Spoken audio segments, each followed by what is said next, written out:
పూజలో వక్క ఎందుకు పెడతారో దాని ప్రాముఖ్యత ఏంటో తెలుసా? భారతీయ సనాతన ధర్మంలో వక్క కేవలం ఒక వస్తువు మాత్రమే కాదు, అది అత్యంత పవిత్రమైన మంగళ ద్రవ్యం. హిందూ పూజ విధానంలో దీనిని పూగిఫలం అని పిలుస్తారు. తాంబూలంలో వక్క లేనిదే ఏ దైవ కార్యము పరిపూర్ణం కాదు. పూజలో వక్కను ఉపయోగించేటప్పుడు దానిని ముక్కలు చేయకుండా అఖండంగా వాడాలని పండితులు సూచిస్తారు.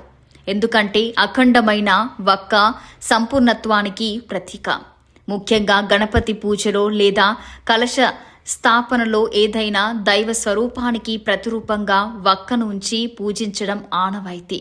ఇది దైవంతో మనకున్న బలమైన అనుబంధానికి, సంపూర్ణ శరణాగతికి చిహ్నంగా నిలుస్తుంది.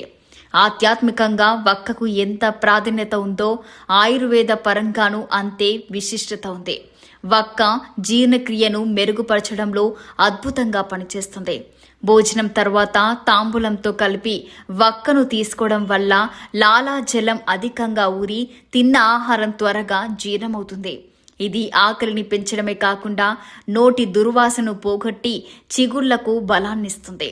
అయితే దీనిని పరిమితంగా ఔషధ గుణం కోసమే వాడాలని ఆయుర్వేదం చెప్తుంది. ప్రాచీన కాలం నుండి మన పూర్వీకులు వక్కను కేవలం సాంప్రదాయంగానే కాకుండా ఆరోగ్య సూత్రంగా కూడా పాటించేవారు. యజ్ఞ యాగదుల్లో మరియు శుభకార్యాల్లో వక్కకు ఒక ప్రత్యేకమైన స్థానం ఉంది. తమలపాకులతో కలిపి వక్కను సమర్పించడాన్ని తాంబూల సమర్పణ అంటారు. ఇది గౌరవానికి, కృతజ్ఞతకు నిదర్శనం. యజ్ఞం చివర్లో, పూర్ణాహుతి సమయంలో లేదా బ్రాహ్మణులకు ఇచ్చే దక్షిణాలో, యజ్ఞ యాగదుల్లో మరియు శుభకార్యాల్లో వక్కకు ఒక ప్రత్యేకమైన స్థానం ఉంది. తమలపాకులతో కలిపి వక్కను సమర్పించడాన్ని తాంబూల సమర్పణ అంటారు. ఇది గౌరవానికి, కృతజ్ఞతకు నిదర్శనం. యజ్ఞం చివర్లో, పూర్ణాహుతి సమయంలో లేదా బ్రాహ్మణులకు ఇచ్చే దక్షిణలో వక్కను చేర్చడం వల్ల చేసే కార్యాలు నిర్విఘ్నంగా సిద్ధిస్తాయని, కోరుకున్న కోరికలు నెరవేరుతాయని భక్తుల నమ్మకం.